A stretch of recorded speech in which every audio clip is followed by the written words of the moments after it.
इस कहानी की शुरुआत आज से 15 साल पहले हुई थी, जब गिरधर और विक्रम दोनों बहुत अच्छे दोस्त थे।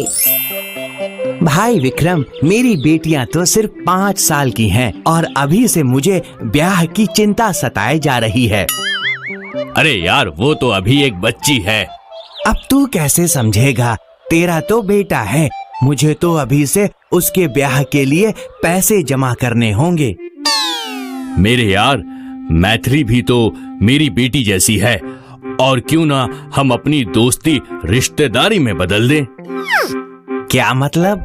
मतलब ये कि मैं अपने गोपाल की शादी तुम्हारी बेटी मैथिली से ही करवाऊंगा। गिरधर ने विक्रम को गले लगा लिया।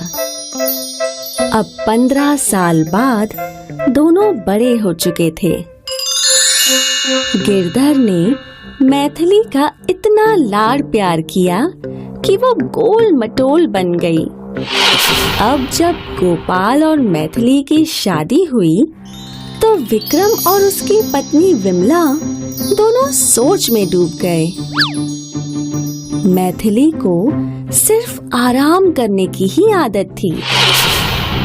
वो अपने शरीर को ज्यादा तकलीफ नहीं देती थी। अरे बहू, जरा अपने ससुर जी को चाय तो दे दो। जी सासू माँ। मैथिली चाय का कप लेकर निकली, लेकिन वो इतनी धीमी चल रही थी कि विमला सोच में पड़ गई कि अब वो क्या करे। उस रात विमला और विक्रम दोनों बात कर रहे थे। ए जी, मैथिली स्वभाव की तो अच्छी है, लेकिन उसका शरीर बहुत ही सुस्त है। हाँ, मैं भी यही सोच रहा हूँ कि अब हम करें क्या। आप फिक्र मत कीजिए, मेरे पास एक उपाय है। अगले दिन विमला ने मैथिली को बुलाया। बहू, अरे बहू। हाँ सासू माँ। हमारे घर की एक परंपरा है कि नई बहू शादी के बाद से 6 महीने तक गांव के मंदिर की परिक्रमा करती है।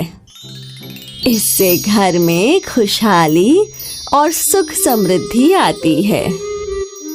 ठीक है सासू माँ, मुझे कब से शुरू करना है? आज से।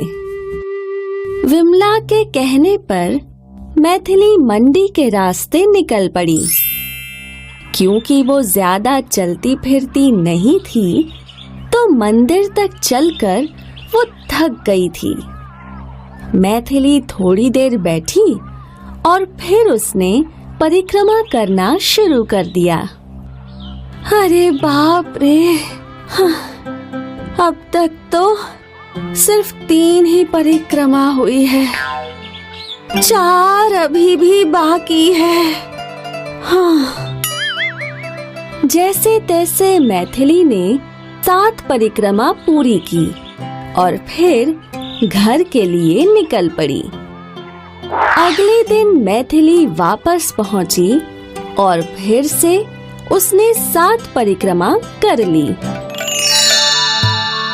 कुछ दिनों बाद मैथिली बिना हांफे मंदिर तक पहुंचने लगी और परिक्रमा भी करने लगी। ये देखकर विक्रम और विमला बहुत खुश थे। 2 महीनों में ही मैथिली का वजन घटने लगा था। अब वो पहले की तरह सुस्त नहीं थी। बहू, जरा मेरा चश्मा ले आओ। ये लीजिए बाबूजी। अरे वाह, आज इतनी फुर्ती से। मैथिली को अपनी बदलती हुई फुर्ती पसंद आ रही थी। मैथिली ने मंदिर की परिक्रमा फिर भी जारी रखी और 6 महीने बाद मैथिली की काया ही बदल गई थी। अब वो गोल मटोल नहीं थी, वो एक बहुत ही सुंदर युवती बन गई थी। मैथिली को ऐसा देखकर गिरधर भी हैरान था। उसने विमला से पूछा, समधन जी, आपने तो जादू ही कर दिया, लेकिन ये सब हुआ कैसे? ये सब तो हमारे गांव की मंदिर में बसने वाली देवी की कृपा है। जय हो देवी माँ की। जय हो देवी माँ की।